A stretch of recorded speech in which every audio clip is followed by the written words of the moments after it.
Welcome to Fundamental Journalism Skills Photography Part 2. In Part 1, we talked about the basic elements of composition, and you had a study of the vocabulary list and took a quiz on the website. We talked about rule of thirds, action and reaction, framing, creative angles, filling the frame, all kinds of good stuff. And we're going to take a look at some more examples of photography taken by RJ Media staffers. You see the first 3 or 4 there demonstrating low angles and framing. We've seen that one before with the leading lines. Framing with the soccer net, a low angle shot here of the stop sign. Lots of possibilities when you are using the basic elements of composition. Here's an example of a great candid shot where we use the rule of thirds and a reaction. Low angle shot here of an object.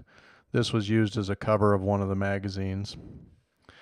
Now I want to show you what it's like to take photographs at an event, and I love this example from former editor-in-chief Megan Jones, who shot the Spread the Word to End the Word rally in the Quad in the spring of 2015. And I show this for a couple of reasons. It demonstrates, as you saw there, some great examples of leading lines and low angles and creative angles, rule of thirds, all the basic composition elements. And of course we have the shots of folks smiling into the camera, but look at this one here. This is what she used as her title, her lead art for her spread and website story that she did. The back of the shirt's there with the arms around the shoulders. Very powerful, a low angle shot here.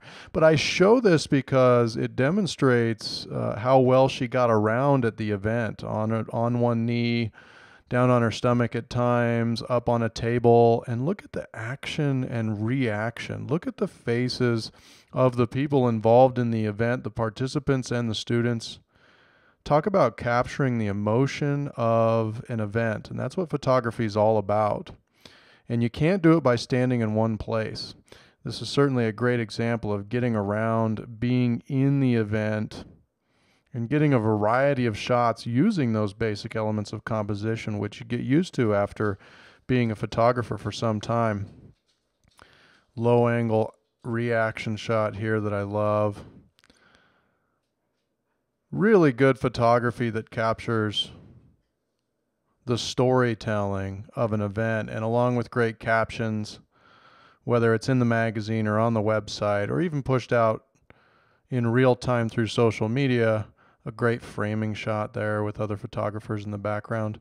You can see some videographers in the background here, some fellow RJ Media students. The stories you can tell once you know these composition elements can be very powerful. Here are some shots from the I Heart Gamers video game competition. Look at the faces, the concentration, the excitement. This photographer got around, got in close. Look at this shot here. Okay, but this is much better. We see the feet. Talk about moving around and making sure that you capture the magnitude of an experience. It's all about showing the audience what they don't normally see. Get outside the strike zone. Now we're going to go into a classroom. This is for a magazine spread for Mr. Taylor, 50 years teaching at Regis Jesuit. And this photographer did a great job capturing what it's like to be in Mr. Taylor's class. Look at this shot here. Great framing. Really nice. This one okay too. He's looking at a student, but watch for the next one. Fantastic. This is my favorite shot. Framing. He's teaching. He's in action. Let's see that again. First, second, and okay, here we go. But he waited, moved in a little bit, and look at that shot of Mr. Taylor framed by the students. This is actually the one they ended up using for the spread, which is great too. Look at the concentration on the faces of the students. Mr. Taylor in action. We can see him teaching. Rule of thirds certainly used here.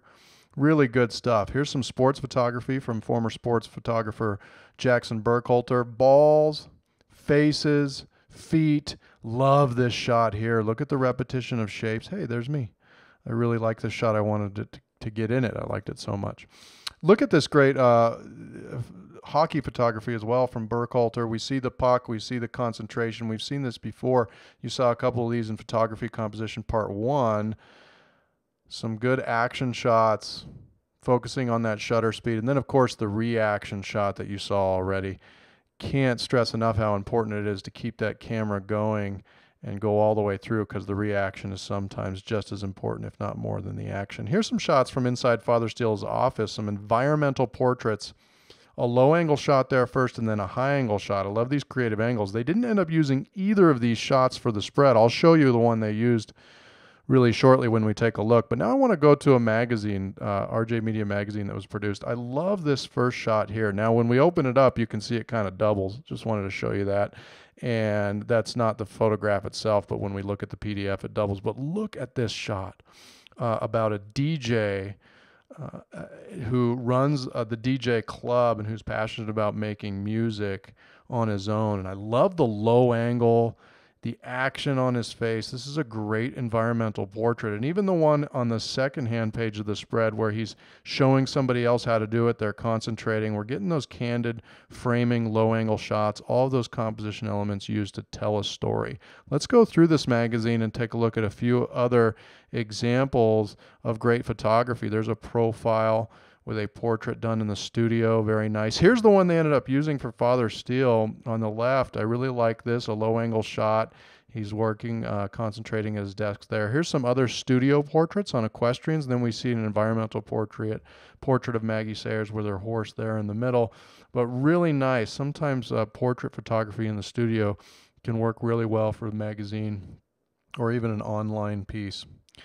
Here's some great play photography. I love the makeup artist one on the right there, where we're filling the frame, right? Moving in with our feet. Some portrait photography here. I want to stop here for a minute because this is a great example on the right-hand side here of depth of field. We have the portraits on the bottom, but then the one on the top, great depth of field here. Great shot of the boys in the hallway. They're on their iPads. They're walking arm in arm.